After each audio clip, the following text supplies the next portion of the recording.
வந்து நாங்க செக் பண்ணிட்டு ஆக்ஷன் எடுக்கிறோம்னு எனக்கு வந்து 2 நாளைக்கு அப்புறம் யூடியூப் டீம் வந்து என்னோட கார்ப்பரேட் ரிக்வெஸ்ட அப்ரூவ் பண்ணாங்க.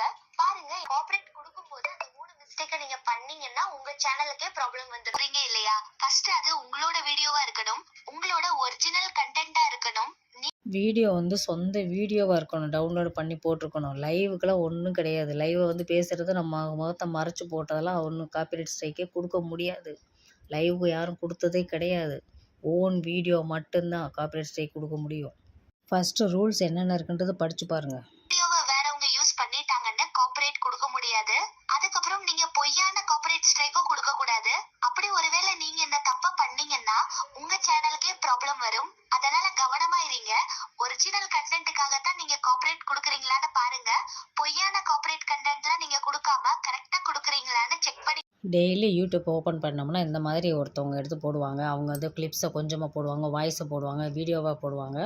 அவங்களாம் காப்பிரைட் ஸ்ட்ரைக் கொடுத்தா எவ்வளோ தான் கொடுக்கணும்? டெய்லி யூடியூப்பை பாருங்கள். பொக்கிஷம், சாட்டை, இல்லை வேறு இந்த அரசியலை பற்றி பேசுகிறவங்களாம் பார்த்தீங்கன்னா அது கொஞ்சம் கொஞ்சம் கிளிப்ஸ் போடுவாங்க. அவங்க பேசுனதை எடுத்து போடுவாங்க. அப்படிலாம் கொடுத்தா எவ்வளோ பேருக்கு எவ்வளோ தான் கொடுக்க முடியும்? நான் போட்டது வந்து இதே மாதிரி தான் டிவியில் ஓடிட்டு இருந்ததை போட்டதே. ஆனால் வந்து முகத்தை மறைச்சிட்டேன். அந்த அம்மா முகத்தை மறைச்சிட்டு தான் போட்டிருந்தேன். அது காப்பிரைட் ஸ்ட்ரைக் ஆகாது. ஃபேக் காப்பிரைட் ஸ்ட்ரைக் 2வது முறை எனக்கு அப்ளை பண்ண சொல்லி வந்திருக்கு. நான் திரும்ப 2வது முறையும் அப்ளை பண்ணாமையே வெயிட் பண்ணிகிட்ருக்கேன். இன்னும் பண்ணணும்னு நினச்சா ஒரு செகண்ட் பண்ணிடலாம். ஃபேக்காக கொடுத்தீங்க, நல்லா கேட்டுக்க. முன்னாடி போட்டிருக்கிறது நல்லா கேட்டுங்க. ஃபேக்காக கொடுத்தா உங்களுக்கு தான் ஃபால்ட். கொடுக்குற இதில் அப்படி தென்னாவட்டில் கொடுத்துருவீங்க. அதுக்கு உண்மையாக இருக்கணும். அவன் நீங்கள் சொன்னோடனே தூக்கி கொடுத்துட மாட்டாங்க. அவங்க வந்து செக் பண்ணி பார்ப்பாங்க. இவங்கெல்லாம் உண்மையிலே ஒரிஜினல் வீடியோஸ் போடுறாங்களா, இல்லை இது மட்டும்தான் அப்படி போட்டிருக்காங்களா, இல்லை எல்லா வீடியோஸும் அப்படி தான் இருக்கான்றது செக் பண்ணி பார்த்துட்டு தான் நமக்கு வந்து கொடுப்பாங்க. அது தெரியாமல் சும்மா எடுத்தோம் கவுத்தோம்லாம் எந்த வேலையும் செய்யாதீங்க. தயவுசெய்து இதோடு நிப்பாட்டிடுங்க. சரிங்களா? இதோடு நானும் மன்னிச்சு விட்டுறேன். என்னமோ போய் நான் நினச்சேன்னு இப்போ அப்ளை பண்ணி உங்களை ஸ்டாப் பண்ண முடியும். ஒவ்வொருத்தரும் இந்த இடத்த அடையிறதுக்கு எவ்வளோ கஷ்டப்பட்டுருப்போம்ன்ற எனக்கும் தெரியும். ஃபேக்காக காப்பிரைட் ஸ்ட்ரைக் கொடுத்தா என்ன ஆகும்ன்ற டெக் சேனல்ஸ் நிறைய இருக்குது, படித்து பாருங்கள். அசிங்கமாக பழக்கத்தை கூட கொஞ்சம் கூட நினச்சி பார்க்காம ஆரம்பத்தில் ஃபஸ்ட்டு கமெண்ட் பண்ணது நீங்கள். நான் ஒன்றும் பண்ணவே கிடையாது. நீங்கள் யாருன்னே எனக்கு தெரியாது. நீங்கள் கமெண்ட் பண்ண பின்னாடி நீங்கள் யாருன்னு இப்படி ஒரு சேனல் இருக்கிறது எனக்கே தெரியும். சரியா? அப்படி இருந்தும் சரி ஏதோ பழகுனீங்க, பேசுகிறோம். இது உங்களுக்கு எனக்கு பிரச்சனை இல்லை. ஏதோ மிஸ் அண்டர்ஸ்டாண்டிங். நான் பேசுகிறது 2 வருஷம் ஆச்சு நான் பேசுகிறத விட்டுட்டு இப்போ. ஆனால் அப்போ வந்து 1 வருஷம் தான் ஆயிருந்துச்சு. அப்போ சரிதா வந்து எனக்கு ஃப்ரெண்டு, சாய்கரி சிஸ்டர் வந்து சேனல் வச்சுருக்காங்க. அவங்க சரிதா ஃப்ரெண்டானாங்க. நான் தான் இன்ட்ரோடியூஸ் பண்ணி வச்சேன். அவங்களுக்காக சகுனி அது இதுன்னு நீங்கள் வீடியோ ஹெட்டிங் வச்சது அவங்களே சொன்னாங்க. நான் கூட சொன்னேன், இல்லைங்க அவங்க சும்மா ஜென்ரலாக வச்சுருப்பாங்க அப்படின்னு. இல்லைங்க, அது எனக்காக தான் வச்சுருக்காங்கன்ட்டு அவங்க 2, 3 ஹெட்லைனை சொன்ன பின்னாடி அவங்களுக்கு சப்போர்ட் பண்ண தான் நான் வச்சேன். அதான் நான் வந்து வைக்க ஆரம்பித்த பிறகு அவங்க ஃப்ரெண்ட்ஸ் எல்லாம் வந்து உங்கள்கிட்ட வந்து லைவில் கேட்டாங்க.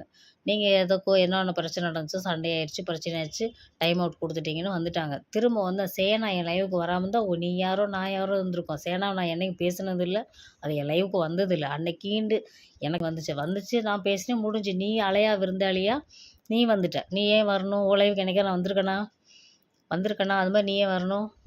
அதை விட்டுட்டு வெட்கமே இல்லாமல் வந்து சண்டையை போட்டு பெரிய பிரச்சனையாகிட்டு போயிடும். உங்களுக்கு எனக்கு வாய்க்கா சண்டையா, வரப்பு சண்டையா? சைகரி சிஸ்டர் சொல்லுவாங்க. இப்போ ரீசெண்டாக சொன்னது, அவங்க யார் உங்களுக்கு? எதுக்கு நீங்கள் அவங்க தான் பார்க்குறீங்க? ஒரே ஒரு வார்த்தை, அவங்க யார்? அப்போ தான் நானும் யோசித்தேன். ஆமாம்ல, அவங்க யார் நமக்கு? அவங்கள பற்றி நம்ம ஏன் பேசணும்? அதை பற்றி ஏன் நம்ம உதவி பண்ணணும்? அது என்னமோ கத்திட்டு போகுது அப்படின்னு இது பண்ணிட்டேன். விஜய் பேசுகிறதுலாம் எவ்வளவோ வீடியோஸ் போட்டிருக்கேன். அதுக்கெல்லாம் காப்பிரைட் ஸ்ட்ரைக் வரல. அப்புறம் வந்து சில விஷயங்கள் நான் எப்போவுமே என்னுடைய வீடியோஸில் நீங்கள் அதுக்கே இம்ப்ரெஸ் ஆகியிருக்கீங்க.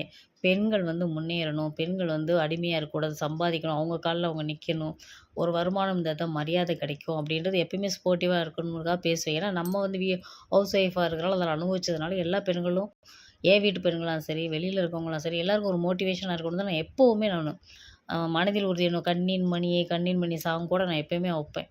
இதெல்லாம் வந்து ஒரு இதுக்காகத்தான் ஒழிய ஒர்க்கிங் போகிறவங்க வந்து வெந்ததை திண்டு விதி வந்த சாவுன்னு ராதிகா வந்து ஏதோ ஒரு மேடையில் என்றைக்கோ சொன்னது. பெண்கள் வந்து முன்னேறணும், இப்படிலாம் லேடிஸ் அடுப்பங்கரையில் இருந்துக்கிட்டு வெந்ததை தின்னோம், விதி வந்தோம், செத்தோம் அப்படின்லாம் இருக்கக்கூடாதுன்னு அவங்க எப்போயோ ஒரு சொன்னது என் மனசுக்குள்ளே பதிஞ்சது. எப்போயுமே அது எனக்கு ஞாபகப்படுத்திக்கிட்டே இருக்கும். அதை தான் நான் வீடியோவில் சொன்னேன். நான் உங்களை ஏமா சொல்ல போகிறேன்? நீங்கள் வெளிநாட்டில் ராணி மாதிரி உங்கள் வீட்டுக்காரர் வச்சுருக்காரு, ராணி மாதிரி வாழ்ந்துக்கிட்டு இருக்கீங்க. நான் ஏமா உங்களை போய் சொல்ல போகிறேன்? அது ஒரு கண்டென்ட்டாக எடுத்து போடுறீங்க. நீங்கள் தான் ஹவுஸ் குயின் ஆச்சே, 10,000லாம் ஒரு பெரிய விஷயமா?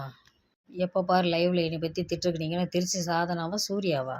நான் வந்து உங்கள ஃபாலோ பண்ணுறதுக்கு ஒன்றுமே கிடையாது. என்னுடைய லைஃப் ஸ்டைல் என்னுடைய வீடியோஸ் ஸ்டைல் வேறு, உங்களுது வேறு. நைட்டு 12 மணி வரைக்கும் தேடி கண்டுபிடிச்சி ஒரு சாங்கோ ஒரு இதோ வச்சு காலையில் பார்த்தா நீங்கள் எடுத்து போடுறது இதெல்லாம் நல்லாவா இருக்குது? எவ்வளோ கொஞ்சமாக ரோஷம் வேணாம்? நான் போட்டது நீங்கள் போட்டிங்கன்னா அவங்க பார்த்தாங்கன்னா என்ன நினைப்பாங்கன்னு யோசிச்சு. ஃப்ரெண்டாக இருக்கிற என் சிஸ்டரே, கூட பிறந்த சித்தி மகளே, என் சிஸ்டரே போட மாட்டா என்னதை. அவள் நான் போட மாட்டேன். ஏன்னா பார்ப்பாங்க. அப்போ நம்மளை பற்றி என்ன நினைப்பாங்க? அப்போ நமக்கு சொந்த மூளை இல்லை போல், அடுத்தவங்க எடுத்து போடுறது தான் காப்பி அடிக்கிறதா வேலை போல் அப்படின்னு நினச்சிக்கிற மாட்டாங்க. அதனால் நான் என்றைக்குமே எடுத்து போட மாட்டேன். தெரியாதவங்க வேணால் போடலாம் அந்த வாய்ஸ் வந்து. ஆனால் கேட்டால் உங்கள் தான் ஓனா நீங்கள் தான்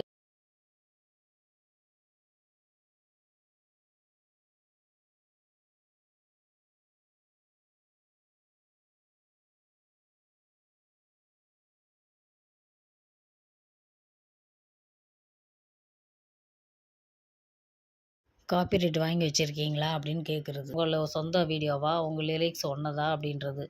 யார் தான் இருந்தாலும் நம்ம தெரிஞ்ச வட்டாரத்துக்குள்ள எடுத்து போட்டோம்னா நம்முடைய டேலண்ட் இல்லைன்றது நிரூபணம் ஆகும். நம்மளுக்கு அறிவு இல்லை, அதனால தான் எடுத்து போடுறோம். உலகத்தில் யாராவது சண்டைக்காரங்க எடுத்து போடுவாங்களா? அவங்க பார்த்தாங்கன்னா நம்மளை பற்றி என்ன நினைக்க மாட்டாங்க? சி அப்படின்னு நினைக்க மாட்டாங்க. நான் பார்க்குறத விட நம்மளை சார்ந்தவங்க, சாய்கறி, என் சிஸ்டர், என் மருமக எல்லாருமே பார்ப்பாங்க. அப்போ அவங்க உங்களை பார்த்து சிரிப்பாங்க. ஒவ்வொருத்தரும் எவ்வளவோ கஷ்டப்பட்டு இதில் ஒரு 2 வருஷம் 3 வருஷம் குப்பை கொட்டி ஒவ்வொருத்தருடைய கஷ்டமும் எனக்கு தெரியும். ஏன்னா நானும் அதில் இருந்ததுனால எனக்கும் அந்த கஷ்டம் தெரியும். அவ்வளோ கஷ்டப்பட்டு மோட்டிவேஷன் ஆகுறது, காசு சம்பாதிக்கிறது அவ்வளோ பெரிய கஷ்டம். அந்த கஷ்டத்தை ஒரு தேவையில்லாதெல்லாம் பேசி மிஸ் பண்ணிடாதீங்க. அடுத்த அமௌண்ட் வாங்குறது எப்படின்றது யோசிங்க. நான் ஜிம்முக்கு போகிறேன், நைட்டி போடுறேன், 80 வயசு 90 வயசு என்னமோ இருந்துட்டு போதும். அது தேவையா உங்களுக்கு? உங்களுக்கு எனக்கு என்ன இருக்குது? நீங்கள் யார்? சரிதா சொன்ன மாதிரி நீங்கள் யார்? சரிதா சிஸ்டர், இது நீங்கள் தான் சாட்சி. இதோட முடிச்சுக்கிறேன். இது ஃபைனலாக சொல்லி முடிச்சிட்டேன். திரும்ப என்னைக்காவது என்னை பற்றி லைவில் பேசுகிறது தெரிஞ்சுன்னா சரிதா, அப்புறம் உங்களுக்கு கொடுத்த சத்தியத்தை நான் மீற வேண்டி வரும். அந்த மாதிரி கீழ்த்தரமான வேலையெல்லாம் பார்க்காம சொந்தமாக தேடி கண்டுபிடிச்சி நீங்களே உங்கள் இதில் போட்டுக்கோங்க. உங்கள் இதை நாங்கள் யாரும் காப்பி அடிக்க மாட்டோம். காப்பி அடிக்க சொன்னாலும் காப்பி அடிக்க மாட்டோம். எங்களுக்கு அது மாதிரி இது கண்டென்ட் போடுறது எங்களுக்கு பிடிக்காது. சரிங்களா?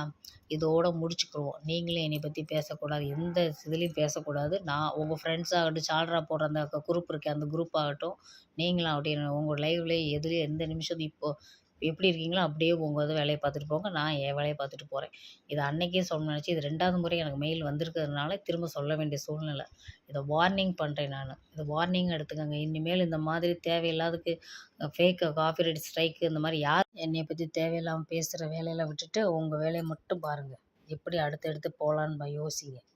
எனக்கு வந்து 2 காப்பிரைட் ஸ்ட்ரைக் இருக்குங்க. ஒரு ஸ்ட்ரைக் வந்து ஒரு இன்ஸ்டாகிராமில் டவுன்லோட் பண்ணி ஒரு பாட்டி பேசின வசனம் நல்லா இருந்துச்சு. டவுன்லோட் பண்ணி போட்டேன். அவங்க கொடுத்துருந்தாங்க.